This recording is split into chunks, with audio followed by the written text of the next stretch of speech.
about 2.5 years ago, I believe, I had the chance to meet a young man who moved to Baltimore. He had attended Goucher University. He had started a really interesting nonprofit in Baltimore called The Intersection, and it turned out to be Zeke Cohen. And I got a chance to meet him really just as he was beginning his bid to run for the first district council position.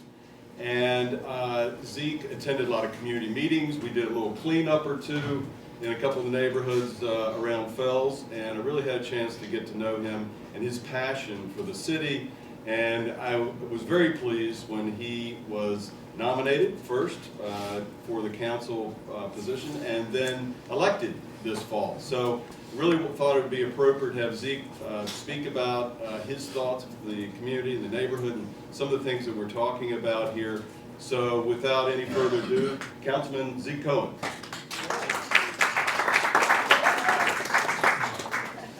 All right, so thank you all for coming out on a blustery, cold Saturday. I thought I would start with a quote from Jane Jacobs, one of the great writers about cities, and because I'm a millennial, I put it on my phone. Bear with me. I need to find it. Jane Jacobs says that cities have the capability of providing something for everybody only because and only when they are created by everybody. Cities have the capability of providing something for everybody only because and only when they are created by everybody. And that is why I am so glad to be here with you today, is so that we can all have a voice in shaping what comes next with the Broadway markets. Part of what I love about Fells Point is that on a freezing cold Saturday, you'll get an enormous crowd full of people to talk about how we create our city together. There is this great, wonderful history of participation and history of activism within Fells Point, which I absolutely love. So I want to talk a little bit about sort of my thoughts on Broadway Market and my own involvement. So I am a huge proponent of markets as a gathering space, as a place where people come together, as a place where when we think about complete streets and walkability and the ability of people to commingle and interact in different and interesting ways, that's what I think about. I was in Seattle a couple months ago, and I got to check out Pike's Place Market, which, if you've ever been, is this really neat market where they've got fish, and this guy threw me a fish and I caught the fish, and it was really cool. It was a little disgusting, but it was really cool. They've got all these little merchant shops. There's multiple floors. It's just a really interesting place. And what I loved about it was that it's not just built for tourists, it's built for the locals that are there. People come and they get their produce, they do their shopping, they get their stuff at Pike's Place Market, and it feels really true to Seattle. And I know that with Broadway Market, there is a deep historical resonance for Fells Point. When I would knock doors and talk to vendors and merchants and store owners in Fells, you know, everyone would talk about Broadway Market, especially the more senior crowd. And everyone has this great nostalgia and this great feeling about what Broadway Markets was, and to some degree what it still is. Now we know part of the challenge is that the North Shed has been unoccupied for quite a long time. And when you have a big building that's unoccupied, that nothing is happening, it's not good for the neighborhood. And I heard a lot from both residents and merchants that this is really causing some problems because it's dark, it's not well lit, crime happens there, it makes it less inviting to come into Fells Point, and so there's just a lot of energy around getting something in the North Shed and making it better and brighter. And I think that it could be just a beautiful sort of gateway into this community. Part of what I think is important in a place like Fells is to preserve the history. Again, in speaking to some of the more senior folks, there's just this wonderful memory about shopping and actually like doing your grocery shopping in the Broadway markets. And to the extent that we can preserve that, I think it's incredibly important. But to have this be a space that's welcoming, that's warm, and that's inviting. Now my own involvement, sadly I am not on the Markets Commission, and I am not the mayor, so I am not going to get to choose which plan gets picked. But what I do want to do is be involved on the front end and help to host any charrette, any open conversation that anyone wants to have. So if there are any budding architects in this room, let me know, and I'd be happy to host that conversation as well, because like James Jacobs said, the more community involvement that we have, the better this is ultimately going to be. Last thing I will say is part of my vision for this market is that it could be a space of true diversity, that we're welcoming folks from other parts of the city, and that one of my visions for the First District and for Fells Point is that we have young people, local young people in our city working and shopping in places like the Broadway markets. And so I'm hoping that whatever design ends up being chosen, that we're able to get some local young people engaged, involved, and working and learning about how markets work. But I think this is an incredibly exciting moment. I think Fells Point is one of our great, wonderful, historic neighborhoods where, as you can see, people love to come out and participate. So again, I thank you for having me, and I'm incredibly excited that Bryce and BCT Architects is hosting this charrette, and I'm excited to see what comes out of it. Thank you.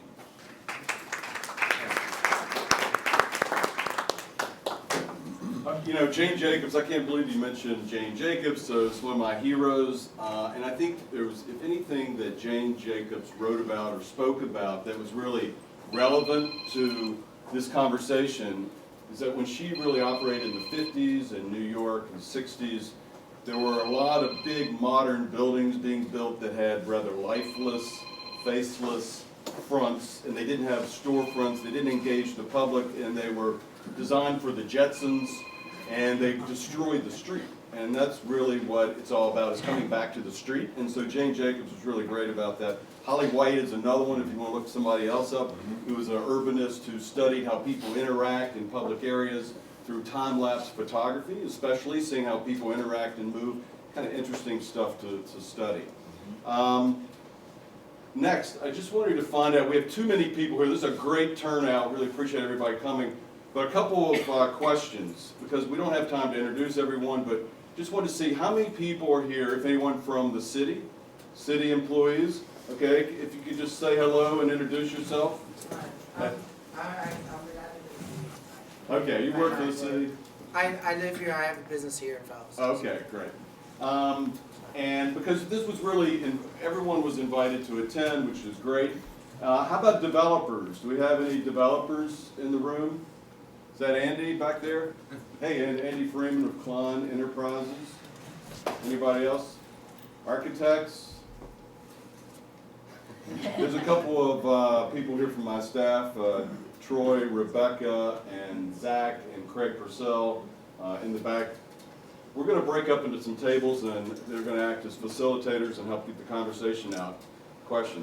What's your capacity? Yeah, well, so my full disclosure is the next part of this. So my name is Bryce Turner. I'm an architect. I'm a planner. I live in this building. I live upstairs. I've been in Fells Point for 4 years. I've been in Baltimore since 1980. I spent a lot of time in Fells Point when I first came here in 1980. I'll talk more about that in a minute. I love markets. I love retail projects. We design a lot of projects like this, and we've had the opportunity to do it around the world. We've worked in 25 different countries, opening up a lot of food-related and retail-related projects. We do a lot of work in Washington, Philadelphia, Baltimore. First project in Baltimore was Belvedere Square, and the market there was the first thing we did. We renovated it in the early 2000s, and then some more work has been done on it. It continues to live and breathe, and I think Scott Plank's done a great job with it now, and it's doing better than ever. We also renovated Northeast Market not too long ago, mostly a facade type project. You know, not a lot changed really on the inside, which I think is unfortunate with markets, because that's how you really change them. And merchants don't always want to hear that, of course, and I understand that. But in order to have great markets, you have to have really good merchants there.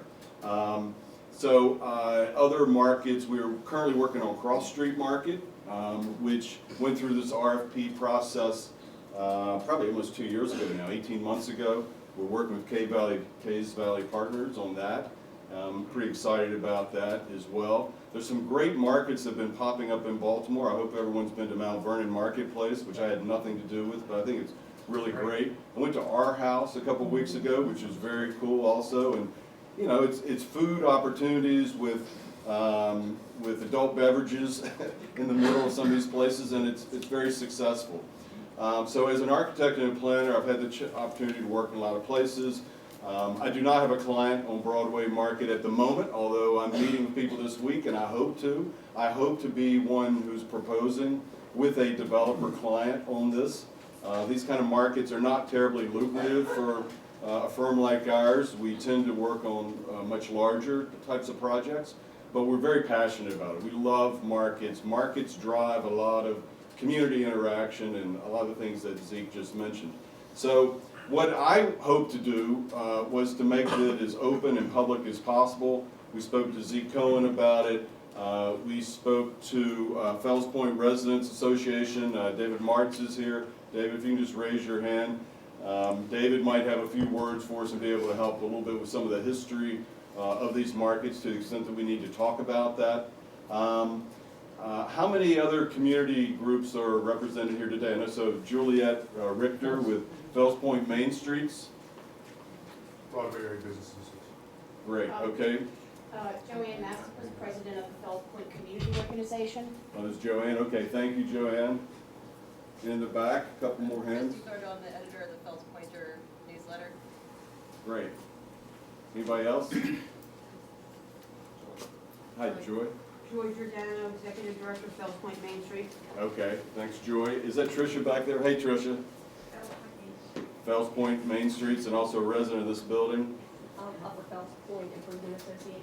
Upper Fells Point Improvement Association, very good, in the back.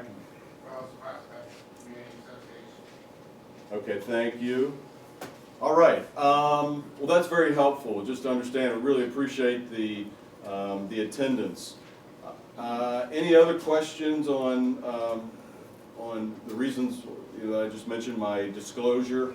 As I said, we do hope to prepare a bid for this along with the developer. I won't be financially a part of it, but I hope to be a consultant and part of it. Joe? So is the city actively looking for bidders? Is that what you're saying they've decided this year to do that? Right. Okay. So we're going to talk about that next. So kind of the agenda for this morning, and we can go till noon or later if we need to. I also want to thank the Henderson's Wharf Condo Association for donating this room, and the Inn at Henderson's Wharf for helping with that. So this room is part of the condo association here. For this morning, because of the size of the crowd, we thought it would be best if we could break up into small individual groups and talk about particular topics. And we have 4 different topics, and we'll break up into the tables along those lines. And Troy Morocco is going to talk about that in a moment. The RFP was released by the city and the Baltimore Development Corporation about 3 weeks ago, I guess now. And it's due, the proposals are due February 13th. And so it's open to, it's a relatively short period of time. I don't know if there were any unsolicited proposals that caused it to be done. I can tell you that we were doing studies on it and looking at it, but we did not have really a viable team that we were able to put together to go after it or submit an unsolicited proposal, which sometimes happens with these. So I'm not aware of any unsolicited proposals, but the city is really looking to privatize some of the markets. They're offering this one along with Holland's Market, which is also looking to be privatized. And that may mean that it'll be available for sale, a fee simple sale, or possibly a long-term lease. So I think that's a good thing. I think it's difficult for the city to operate markets. They're going to continue to operate Lexington and possibly some of the others. They have Avenue Market in Sandtown, Winchester. But markets are difficult things to operate. They are management intensive. They require a lot of work and a lot of attention. But they can generate a lot of goodwill and profit and increase real estate values for the properties around them. And that's what's really interesting, I think, about markets and why you're seeing so many more of them today. Any questions about the RFP process? Al Berry is here with AB Consultants, and Al is a consultant. He used to work for the city of Baltimore. He's volunteered to answer any questions if anybody has any about the RFP process specifically and how that works with the city. Yes? Actually, it's more of a concern than a question. It's my understanding that when the city sent out the RFPs for Holland's Market, there was a stipulation in that RFP that it needed to remain a public market. Whereas with the Broadway Market RFP, there was no such mandate, and instead it was defined as a quote-unquote development project. That actually really concerns me in terms of the way the city is looking at this, as opposed to looking at the fact that residents in Fells Point actually need, and I think a lot of people in this neighborhood want, a public market. There are no grocery stores in the defined Fells Point area. We know we have Whole Foods if anybody can afford to do their regular shopping there, and there are Safeway and Harris Teeter in Canton. We lost the grocery store that we had on Broadway due to a fire. And if you're talking about the Broadway corridor, you're not just talking about people with a lot of expendable cash. So I think a lot of people here want an actual real market where we can buy fresh produce and that sort of thing. It concerns me, as I said at the beginning, that the city is defining this as a development project and that there's no mandate for it to remain a public market. I actually think that does the residents of Fells Point a real disservice, and that concerns me, and it makes me think that BDC and the previous mayor see Fells Point as, in general, as a development project, and are forgetting about the fact that we need things that make this a truly livable community for everybody and not just a select few. Right. I think those are really good points. I have some concern about that as well. But I think that there's going to be overwhelming support for a market to continue in some form. It's got to be food and beverage. I think that's what people are really looking for here. We can't change the RFP. That's out. The community will be involved in the selection process in some capacity, I'm sure. But I think that's a really good point. So we're going to break up into groups, and when we do that, we'll talk about food and beverage specifically and get people's thoughts about that.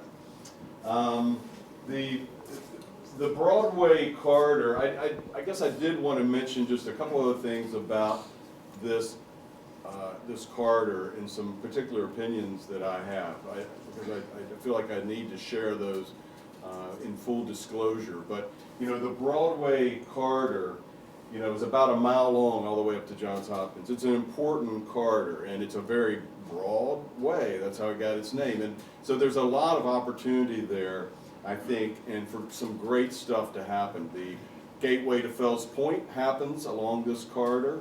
It's the connection to Hopkins, as I mentioned. The east-west corridors and east-west connections tend to cut right across Broadway and are becoming increasingly important because of the traffic that's happening, obviously, because of some of the new developments in Harbor East and Harbor Point. But, you know, this is an important area. It's my understanding that the city is proceeding with the square, which is closest to the water at the foot of Broadway, that might even start in January. Dave was telling me, I don't know any more about it than that, but it basically is a fresh new plaza that's gonna happen. I think that's generally a good thing. The last thing I want to say about some thoughts on this corridor in general is I think it could be more pedestrian oriented. I really do. I think when you look and walk around in Fells Point, one, I think it's dirty. We could use better infrastructure that's easier to clean, you know, might be helpful. The infrastructure's not been replaced in some time. We love the brick sidewalks. They need to stay. The Belgian block or cobblestone needs to stay. But in some cases, I think we may want to raise it up, make it a few less barriers, a few less tripping curbs, and, you know, things like that. I think there's an opportunity, as I said, for more pedestrian-oriented lanes. It could be that we limit vehicles for certain hours of the day or certain days, or, you know, I'd like for you to think about things like that. I think that we need to really open our minds to the possibility for some modern touches to Fells Point. You know, we could have a modern kiosk, for instance, that might be placed in a certain location within the plaza or adjacent to the market buildings. That would be nice and would complement, not try to replicate history. The other thing that I guess I wanted to mention is the fact that open space is of a great shortage in this community, and that some of the parking lots south of each of those two sheds, those parking lots really need help. I mean, they're not nice. They don't park many vehicles. You know, I think they're more trouble than they're worth to some extent. Parking is a really important issue. There's no question about it. I mean, I've spent my entire career, 35 years, working on figuring out how you get cars into these developments. And whenever there's a really desirable place like Fells Point, there's going to be traffic. And our neighborhood is going to become more and more desirable because it's historic, it's on the water, it's in a city on the East Coast. I think it's going to become more and more desirable, and we are going to change. That's the one thing we know. So how do we facilitate some of that change in a way that we can be proud of it and want to remain here? So I think those are a couple things I hope you'll think about as we break up into some sessions. We've got a couple of preliminary slides. We're going to show you just some inspiring places. I got an email this morning from someone who couldn't attend, but said, you know, why couldn't we be more like Pearl Street in Boulder, Colorado? I don't know if you've ever been there, but some of those pedestrian areas is exactly the type of thing that I think we need to consider. We have to consider what that means to everybody and servicing for retail and food and trash and all those things, but wouldn't it be great if we could have some better pedestrian zones in Fells Point? So that's the way that we're thinking about this. Open space, connectivity, bicycles, pedestrians, those are a lot of important things that we want to talk about. James? So, could you just clarify, maybe this is part of the slide later, just the exact area the RFP covers, like is it from Lancaster to where? Yeah, the RFP,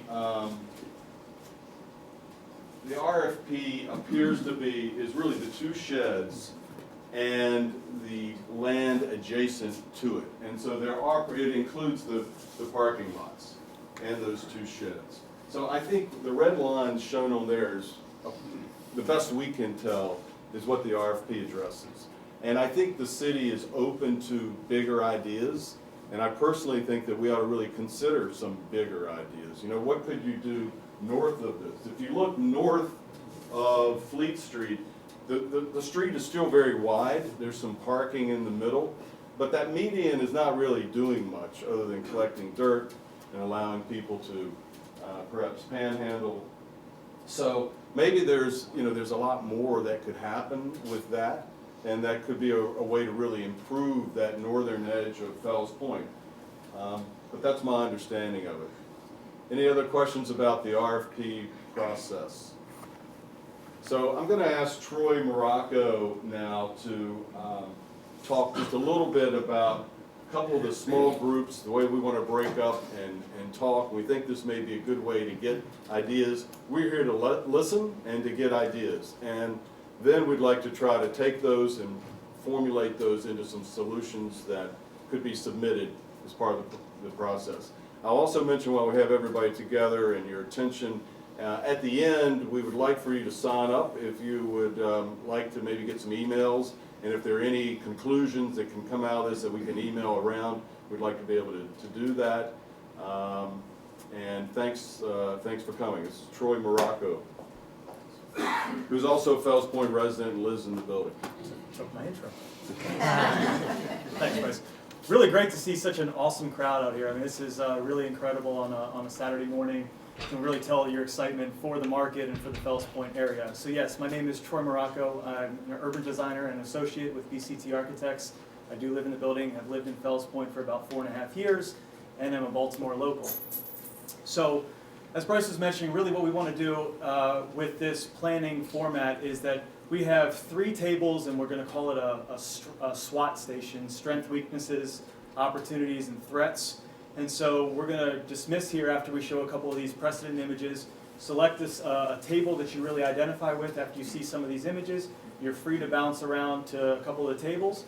But what we're going to ask is that we have a volunteer or volunteers scribe your notes and your thoughts, and then we're going to come back and do a feedback and a reporting out to everybody here so everybody can hear the discussions that happened at each of the tables. We feel that's a great way so everybody gets engaged in all the groups and can give their feedback on the thoughts that everybody else is thinking.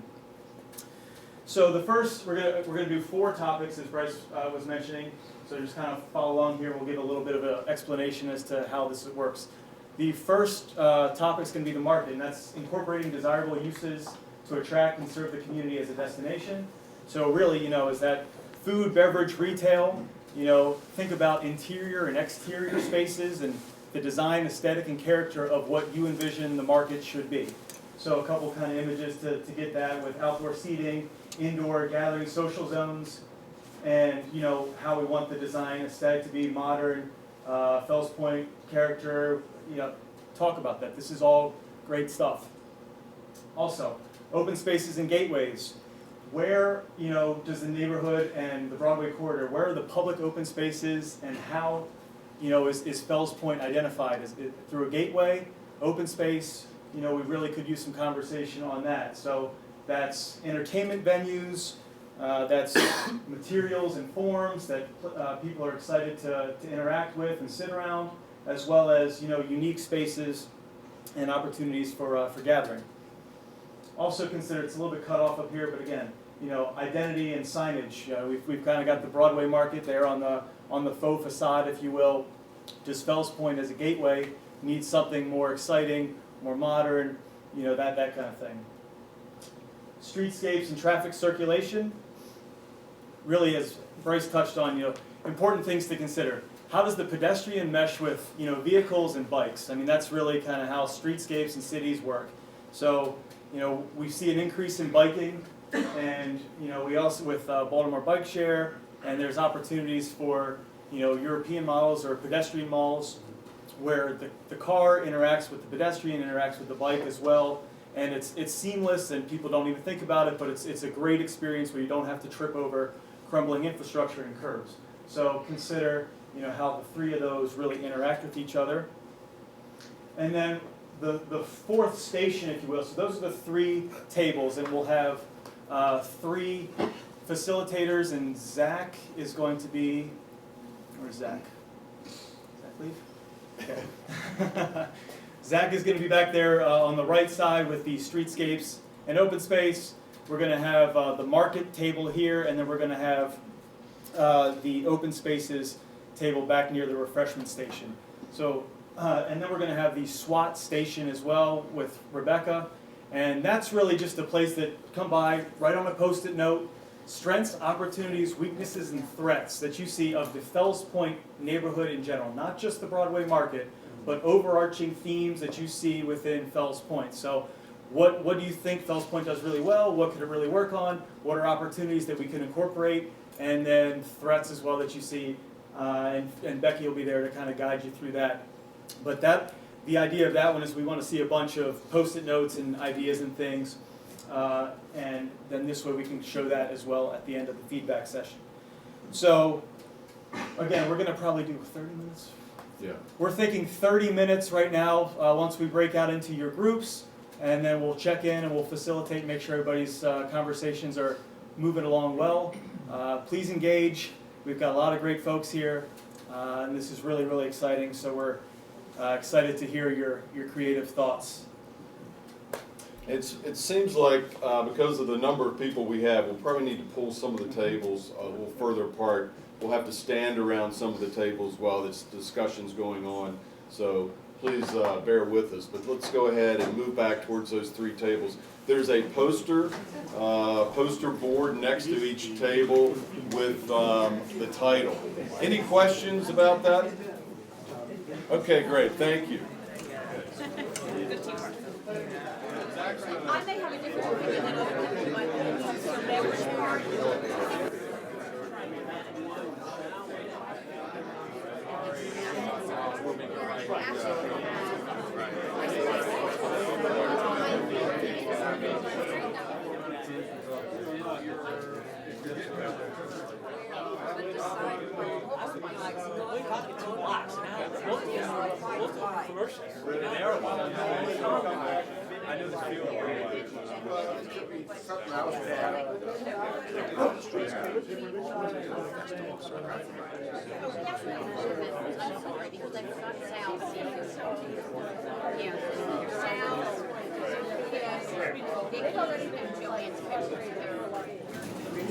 So keep moving towards the front, please.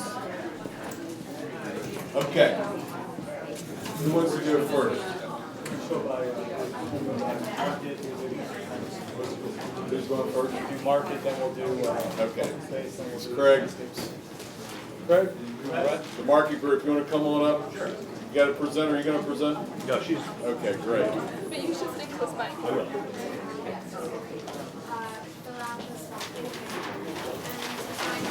Troy's going to hold it if you want to.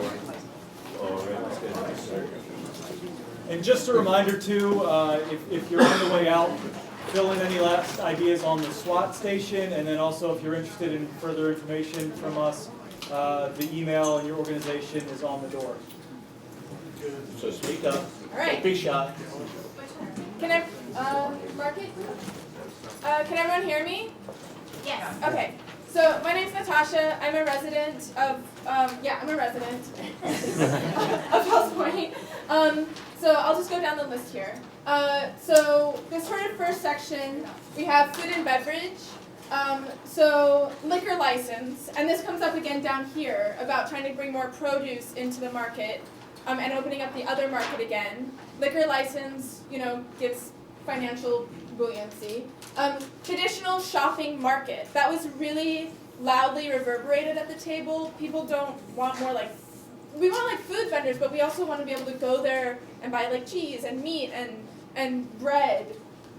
Market as an incubator, lower rent, something, yeah. International market, Thai food and Latino food. I mean, this is really something, right? Upper Fells is this thriving Latino community with amazing food and restaurants. Let's bring some of that down. Fresh vegetables, poultry, meat, offset with alcohol. If we give beer, not hard liquor, beer and wine, ability for people to sell beer and wine to help sustain their produce Not mini sales. bottles. Not mini bottles, not liquor stores, just beers and wines, specialty products. Prepared foods, a little bit of prepared foods so that, tourists and people passing through can pick up something or something for lunch. Belvedere Square was cited as a good example of that in some ways. Sitting areas. Similar sitting areas, that there's sort of places anyone can sit, open space. The market hours, this was a big point. The vendors brought up, other people brought up, the hours are really limited right now. It's open from 6 a.m. Wait, no. 7 to 6. It's only open from 7 to 6, and it's closed on Sundays. So maybe some sort of like option of being open on Sundays and having some longer hours on the weekdays. Lunch was emphasized as like currently that's where when most people are coming into the market. So Open it's later. expanding the hours and. Right.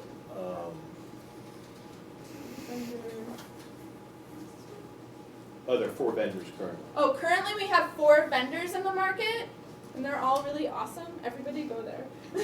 Right, and then the impact of Harbor Point was discussed. So, and also the vendors have sensed that there's not a big impact from Harbor Point. We're not getting people from Harbor Point and Fells Point supporting us. There's no financial strength there. So we need to build up the market. Open glass, Overhead doors, overhead rooftop doors, seating. rooftop seating, You know, parking. discussion of parking, vendors want more parking, Right. and then people needing to sit outside, to have removing parking, there's always gonna be that tension, and you'll never get away from it. Yeah. Just as long as you live in it. And that ties into like on the next page you'll see there was some discussion about the fact that the circulator stop was taken away, and that actually was a huge hit on a couple businesses in that area. And I talk to people every day looking for the circulator spot. And then the operation of the market, there was Public a versus discussion private. about public versus private, and the, developing a co-merchandising strategy with the surrounding vacant storefronts with what's in the market, which is Right. called free market conditions, but felt that needed to be kind of part and parcel of the. So coming out of that, these are sort of some of the big things. Seating and dwelling time. So getting more people to like spend more relaxed time in the market by having open seating.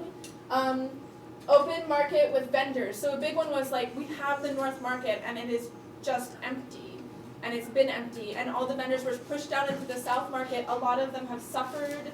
And the businesses around the market have suffered because that area is shut down.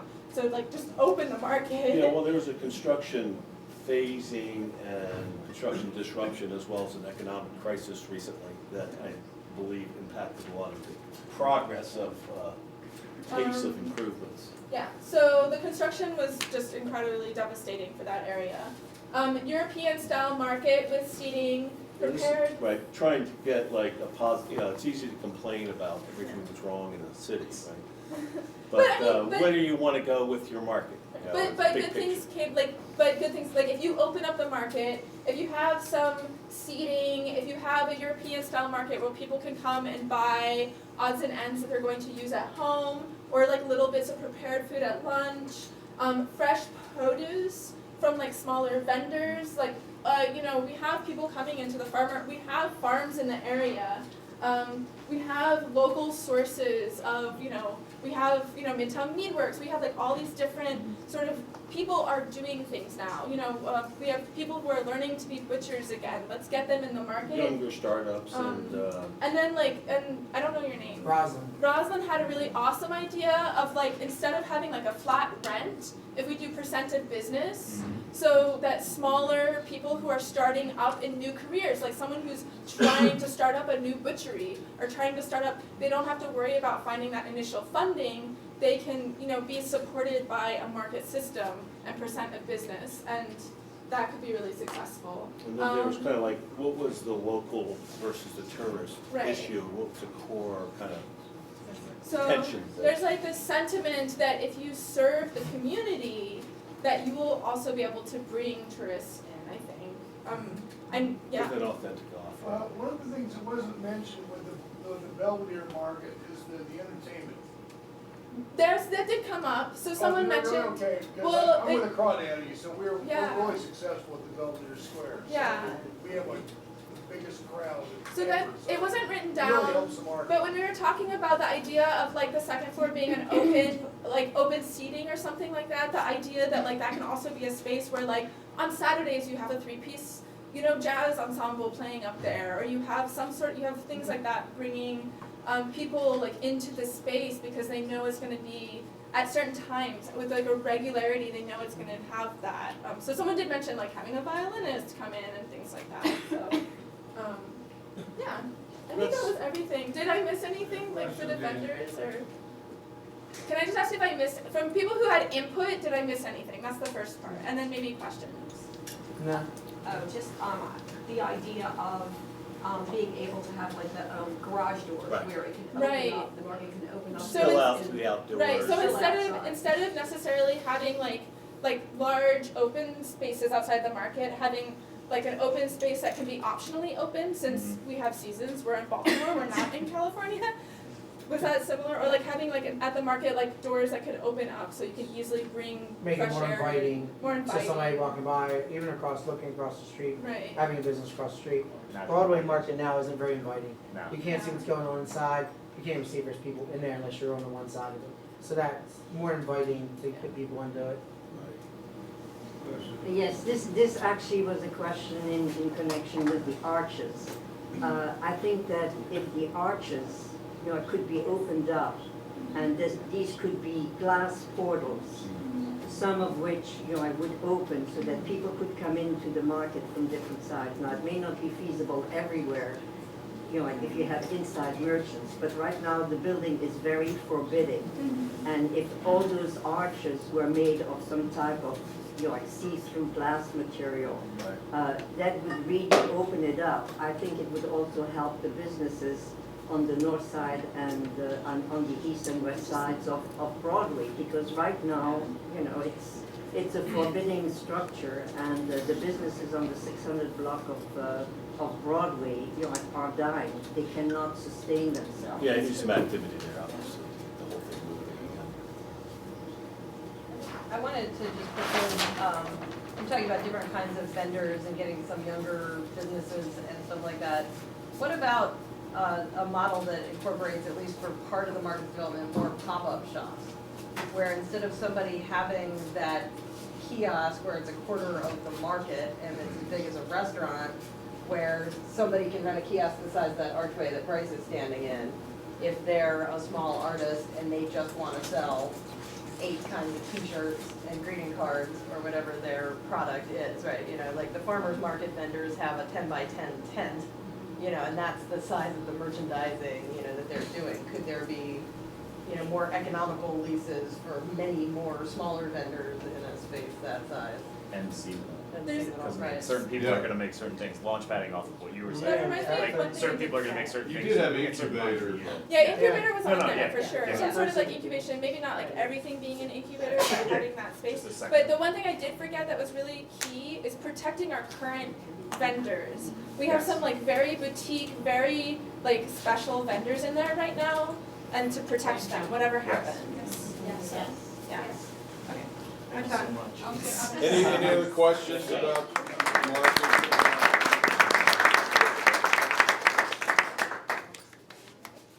Yeah, I have a question, Brock.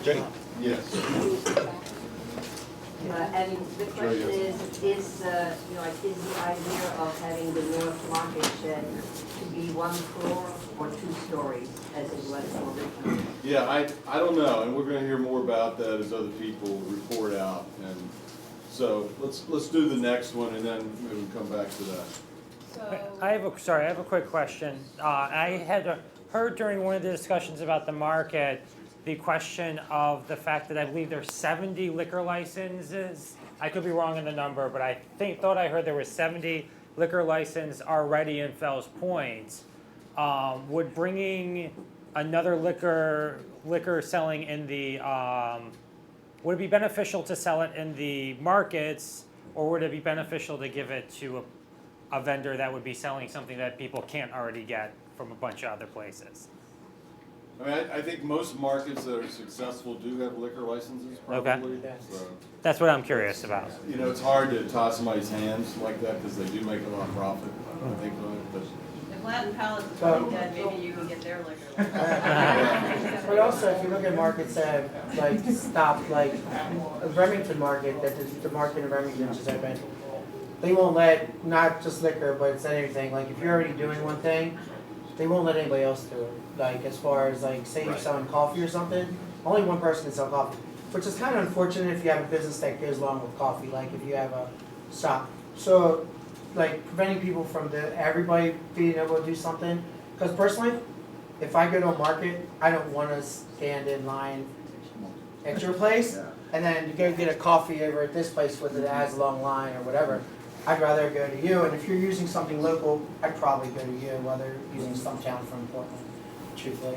Stuff like that is something to look at, honestly, as far as when you go to vendors. Okay, let's go to the next one, which is open space and gateways. Right, so I'm Nina, I'm a Fells Point resident, and I'm just reporting back on some of the comments that were made on open space and gateway, and there were a few overriding sentiments that were echoed over and over again, which I will point out when we get to them, but first thing that was pointed out was that we really could benefit from a welcome to historic Fells Point sign, you know, at the north end of above the shed, you know, where you're on Broadway and just entering into the area, just something big and bold that welcomes you and lets you know that this is, you know, you have arrived. It was noted to turn the parking lots between the sheds into open space, get rid of the parking, tear down, somebody commented on tearing down the sheds completely, making the entire Broadway area a pedestrian-friendly open space with some new retail and park opportunities. It was noted again and again about prohibiting traffic, you know, either one way or both ways. They get rid of the traffic and the parking, turn that into open space, you know, for bikes, for walking, for seating, for gathering, you know, either in one direction or both directions, but get rid of it at least on one side. That was a sentiment that was echoed. Like Pearl Street in Boulder again came up, which was a good example of that. Yeah. Somebody noted that we could put a parking garage up in the 500 block of South Broadway, which is above the North Shed area. Improvements to the area of north of the North Shed in the 400 and 500 blocks of Broadway. Do some streetscaping. It's really kind of a fringy area right now. It's not very welcoming. It's, you know, just bordering on this area that we're talking about. So if we could have our improvements spill over into that area, that would be, you know, more welcoming. We won't have this, you know, dividing line of, you know, fringy and fixed up. It needs some love. It's been ignored for a while. There was concern mentioned about the vagrants. You know, right now we have some vagrant issues in the Broadway Square that I think we're all aware of, and if we create more open space, will we have further problems, you know, with that? It's just a concern that was raised. Somebody suggested making the market 2 stories. That was really more of a market issue. Prohibit vehicular traffic both directions on Broadway, I mentioned that, and make it totally pedestrian and bike friendly. Somebody mentioned the ability to flow through the markets easily from the outside. Currently, when you walk in, it's kind of a dead end, or you have to, the flow isn't. Yeah, both markets, currently, you can't walk in one door to go all the way through either market, really. So you ought to be able to, the pedestrian ought to be able to walk from one end to the other. The open space outside the sheds, you know, somebody mentioned putting an amphitheater in there, make it more of a gathering space, have grass, flowers, you know, the great outdoors, you know, really fix it up in a beautiful way, environmentally, and perhaps have some street entertainment. Live music. I said we already have live music. Daddies. No, We already have live music at the corner of Thames and Broadway every day. no, I'm not gonna preach that anymore. I wanna ask about, who designed the market the way it is right now? Who's the developer? I don't know. Let's come back to that later, yeah. And then somebody mentioned, I think it was brought up earlier in Bryce's comments at the beginning, you know, that people need a place to shop and that the market can facilitate that. Somebody mentioned Perkins Homes specifically needing an affordable place to shop. So a good comment was made about communicating what is happening to visitors when they get into Fells Point, both from, you know, the water taxi as well as coming in from the north. If we have construction going on, tell people, you know, there's construction going on. If we have parking elsewhere, direct them to the parking through the construction, after the construction. Just communicate better what we have in many different areas. So that kind of falls under signage. And the signage itself needs to be one with the area, the aesthetic of our area, historic in nature, you know, maybe marrying the contemporary with the historic and creating a really nice feel that is in keeping with what we already have here. In the outdoor spaces, incorporate seating, that was a big one. You know, that people should have a place to gather, rest, convene, talk, meet with their neighbors. Cross communication through signage, you know, letting people who come in on the water taxi know what's north of the water taxi. You know, we've got markets up here, we've got music down here. You know, somehow just cross-pollinating and letting everybody know what we've got through signage. Lighting was a really great point. You know, I don't know if you, I guess everybody's noticed the lighting that they put up through the holidays, up and down Thames and Broadway. The little white lights that they strung across the light poles. They're beautiful. I mean, they, you know, just simple little touches like that really enhance the area, and it's a very effective use of lighting. And so somebody mentioned, you know, lighting up the trees and putting, you know, sparkly lights, you know, and proper ambient lighting so that when people are walking through, they feel safe, and those kinds of issues. Future red line station, make a connection to the market if the red line gets up and going again. I mentioned that one. Somebody mentioned painting the cornices of the buildings that line Broadway in a common color or coordinated colors. Kind of an interesting idea. Bike friendly was a big one. People want to be able to walk and bike up and down Broadway. And somebody suggested putting some parking above the market. Very good. Any questions, topics, Greg? Along with open spaces, within the market itself, somebody mentioned about whether or not it's a 1 story or 2. Yeah, 2 stories. If you have 2 stories, I'm looking at that top picture that you have there, and it's like if you have 2 stories and not necessarily filled, and just the windows are open, during the winter, you'll have an open space, the light will come in, and it'll be more inviting if it's very huge feeling inside, where people can congregate, look forward to going there, especially during the winter for the locals. It needs to be 2 stories to be viable. I really believe that, because you just have extra space then. You have space for seating, you have space for extra things, the artist space. Just, I think 2 stories would make it. Yeah, and not necessarily enclosed to where you can still have access around it, but the light from the second will come down into the first. And maintain the original structure, the original design. Yeah, I mean, the one thing I would say about that is that second floor commercial space is really difficult. It's very, very difficult. At Harbor Place, it's hardly worked. It is a challenge, it's true. Now, you know, it's possible, but it is very, very challenging. And it's not necessarily economically viable, so, you know, you've really got to find the right tenant who's willing to sign on a lease for 10 years to be on the upstairs of a building like that. It's not easy, but I mean, that's the challenge we face. Well, that's if you're taking that challenge, but if you just have the perimeter of that second floor as just seating where people just go up there to seat, and you have the windows open, and nobody's gonna lease it, that's where people are gonna go. If they get their food, they go up there, that's where the musicians can be playing, if there's gonna be any. Kind of like what Wegmans does. Yeah, it's like there's no need to do that, but it's more spacious and open and inviting to the first floor.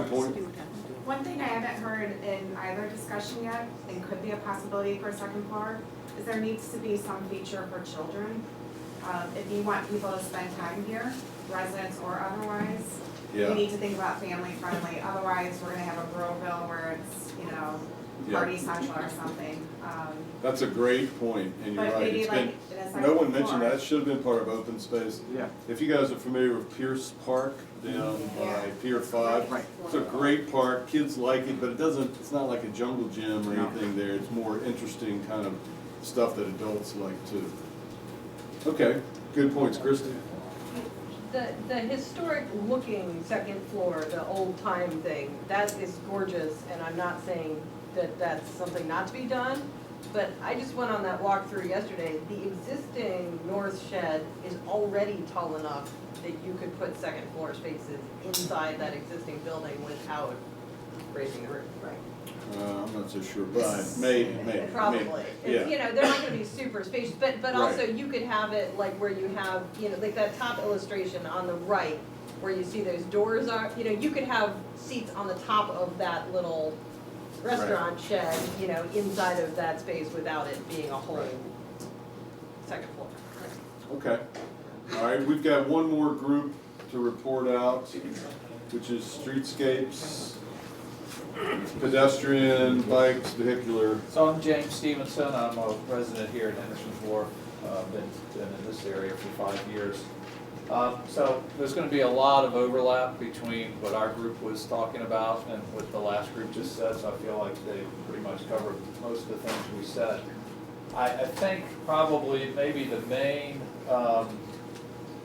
difference or focus was on trying to think about the streetscape in terms of tying together the businesses on the side with the markets in the middle by eliminating all parking, eliminate the 2 parking lots, eliminate street parking there, and make it more like that street we were seeing in Boulder or Charlotte, where it's an open area, easy pedestrian, eliminate curbs, so you feel like you're just in one large area with, you know, businesses on the sides of the streets and then the market in the middle.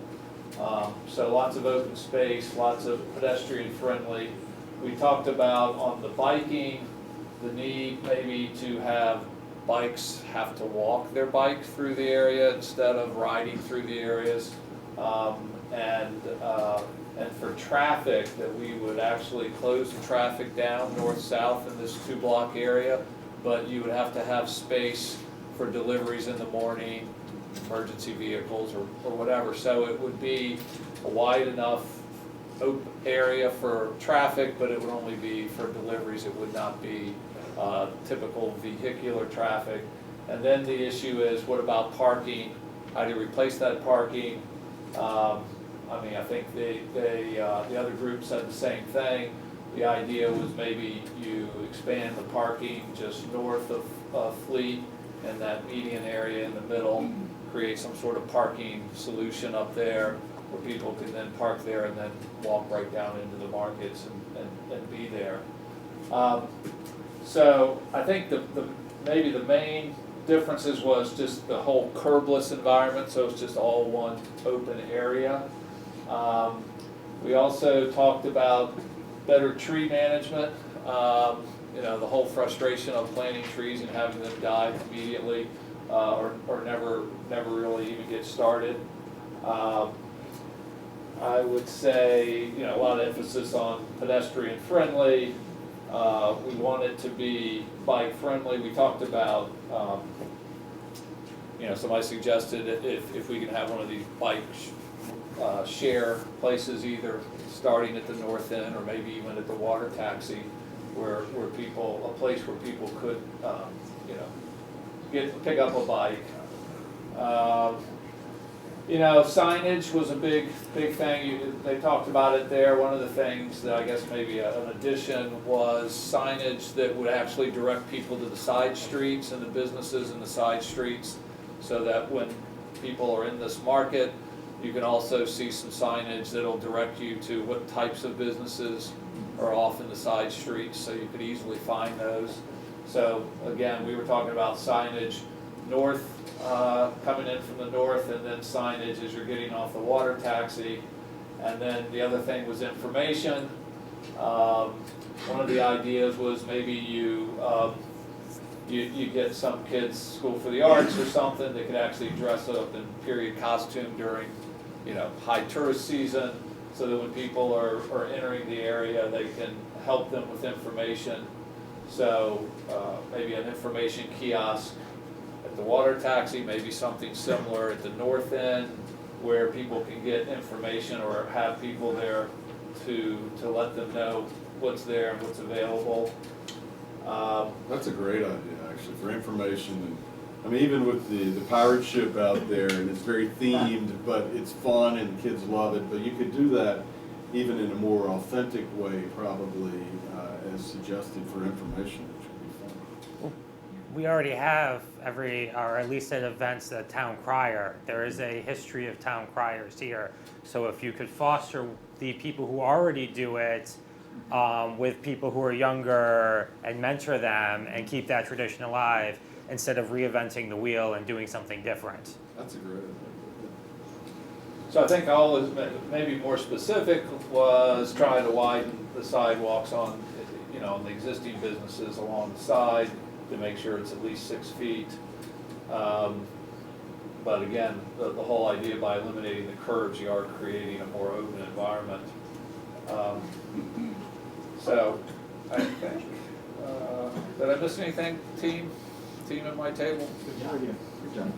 Well, I think Anything else specifically that was discussed at that table before Yes. we get into questions? Yeah, Juliet. Yes, and like one of the thoughts was in the center aisle that goes up Broadway, like to remove the grass and make that a hard surface.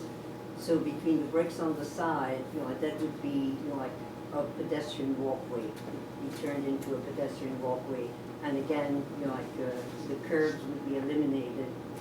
Like so that you wouldn't have kids, like trying to jump curbs on their boards or whatever.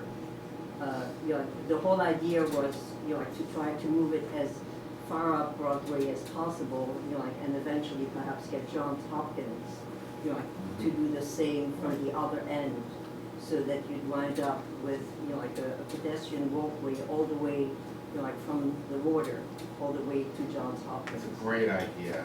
If we could have some success in Powell's Point and start moving it up Broadway, I mean, that would really be nice.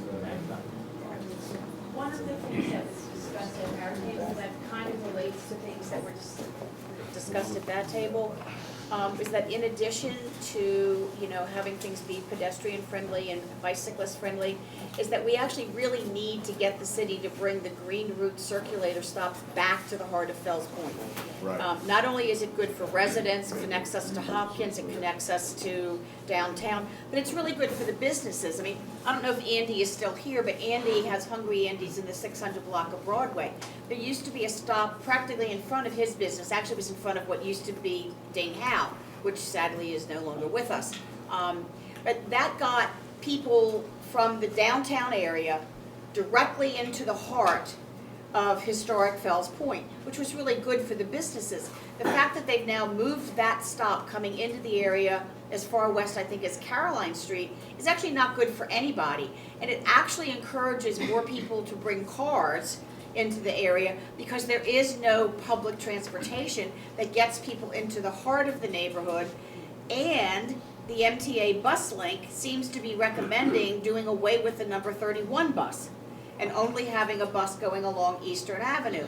So I think that in order for us to deal with a lot of the issues that were brought up today, that we need to also be advocating for the kind of mass public transportation that will get people here easily and will support residents and businesses. And one of those things, like I said, is bringing the circulator green route stops back into the heart of the neighborhood.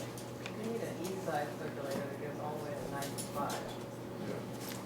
Okay, I mean, that's a really good thought. While we're still on that topic, Zach, can you just talk about that bottom lower?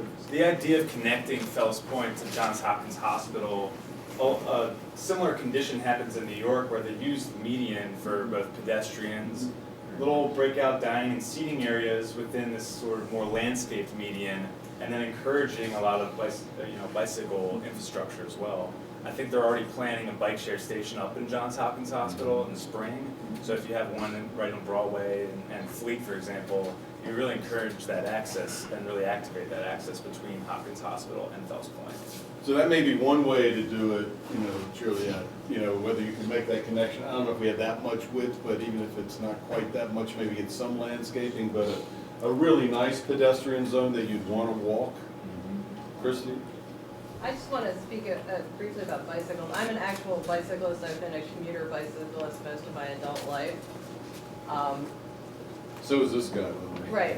It just, one thing we have to get really clear on is we have to make the distinction between bike-friendly for people like me and expanding, you know, a less car-emphasized culture, and then the other point of view you just heard somebody express about 5 minutes ago of let's take the curbs out so these kids can't jump their bikes and skateboards on the curbs, right? You know, so you have two, you know, there's the teenagers acting like problems, bike demographic, and what I find is most older people who drive cars all the time treat me like I'm that person.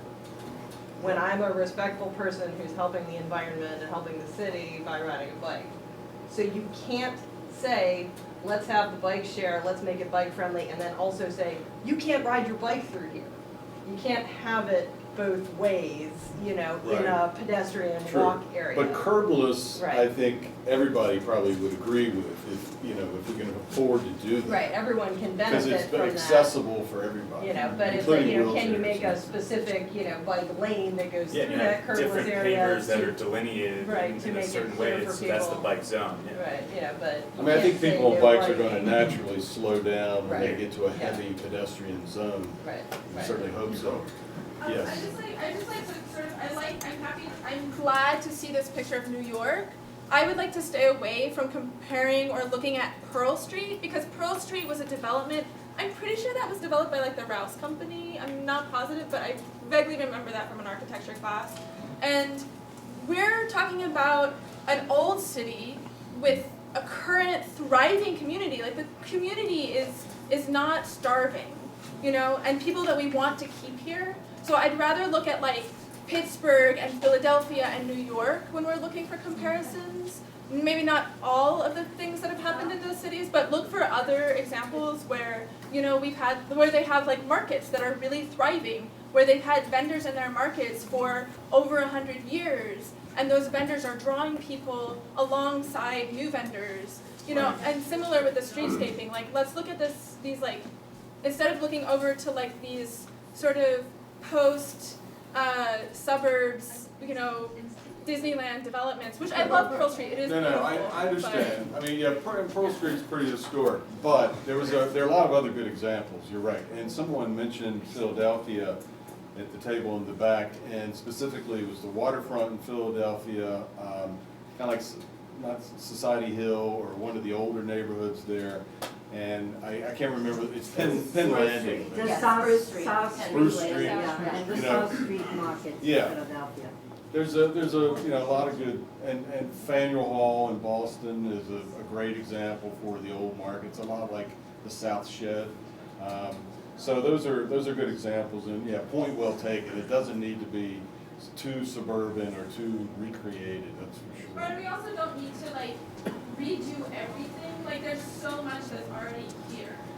So if we could just do things that complement what exists, that'd be awesome, instead of trying to like imagine like a whole new vision. Right.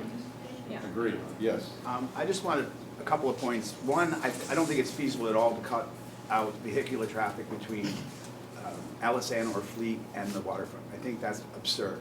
Right now, the traffic is so bad on Alisana and Fleet Street, connecting Harbor East to the highway. What's going to happen with all that north-south traffic? It's going to end up on Wolf Street, it's going to end up on Bond Street. We get enough traffic. But I do agree that the parking lots, they could go away in between to create that pedestrian-friendly connection from the north shed to the water. I would even be willing to take Lancaster Street between the two pieces of Broadway and making that pedestrian only. Because right now it's just a parking lot for delivery trucks. So they'd still be able to move around. What are you going to do with the Admiral Fell Inn and the new Pendry Hotel? How are they going to get people down here? They're going to go on Wolf Street? You still keep Thames open, you keep Thames open, you keep the ones across this But way. all the Broadway Yeah. traffic, all the Broadway traffic will be coming down Wolf and Bond Street. I mean, it's definitely a challenge. I think it should be considered. The way that I had thought about it personally was to take away the southbound lane only on Broadway, and having it open until 11 a.m. for trucks and deliveries. I don't know for sure it'll work, it needs to be studied, but the idea would, so that wouldn't impact Admiral Fell Inn. So there are no alleys in a lot of these streets, so deliveries come in the front. You know, so it's got to be dealt with one way or the other. I'm not sure it can work either. And one more point, with the shed itself, the north shed, I don't agree that it has to go up the full 2 levels, but if they could get it up enough, the same look, the original shed, what we don't have down here is a public meeting space. And every community organization in this neighborhood holds monthly meetings, and they have to deal with, no heat, no air conditioning, too loud. You don't like this space? There's not enough banquet Yeah. space or open space, and if somebody who's developing it could create a space that once a month they allow the residents associations and business associations to meet, and then they rent that space out on a regular basis to justify the cost. Right. And that also gives you that mezzanine feel around, and I agree with opening it from Fleet all the way down to the water and just wide open walkway all the way through. But we certainly could use space for public use. Right. And Now, the public- hotel may have some of that. I think they mentioned something the other night.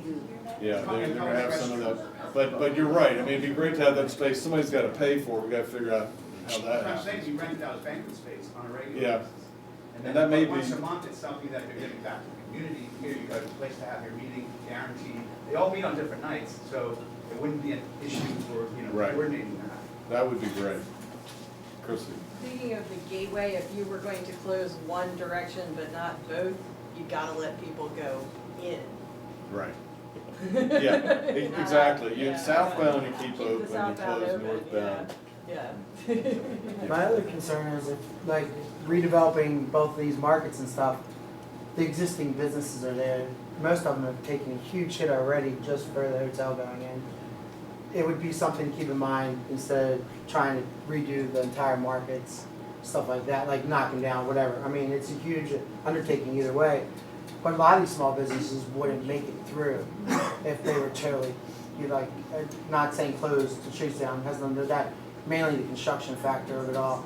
A lot of these, there's businesses that are here now, just from this construction are down 80%, I've heard.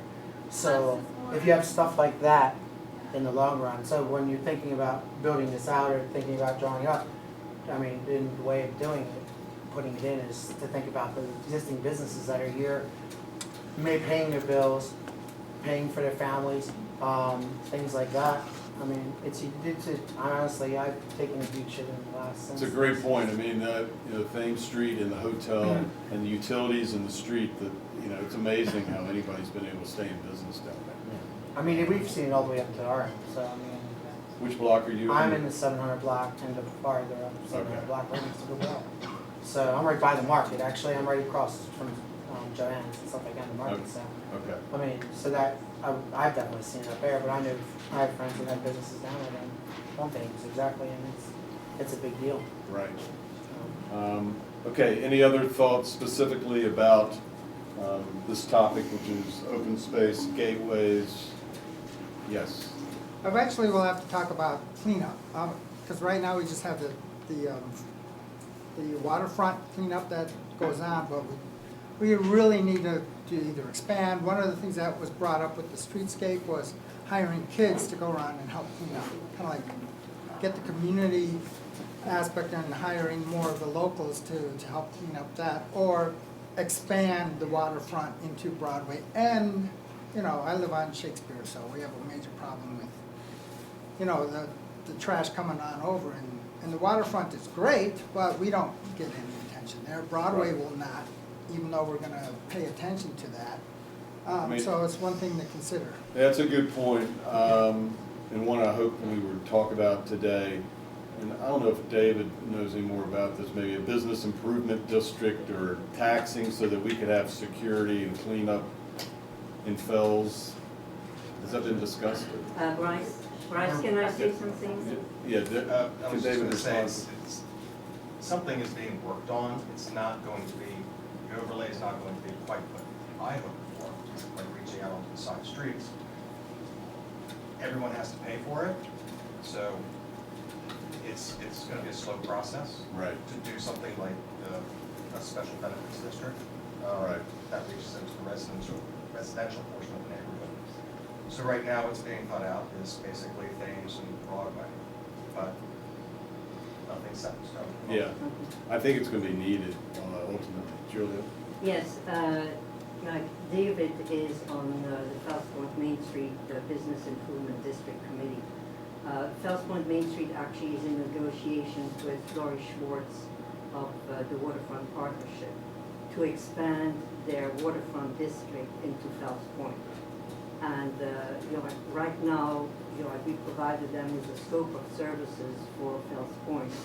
We haven't heard back yet, but the footprint would be from the waterfront to Eastern and from, I think, Bond Street, like to Wharf Street. I mean, this is all up for negotiations Right. because, it may have to tie in with what happens with the market. And obviously, it would include Thames Street Park, it would include, Broadway Square as part of, of the services that they would be rendering, at our organization. So Sean Barrington of Sagamore Development is the chair of that committee. And so we expect to get a response shortly.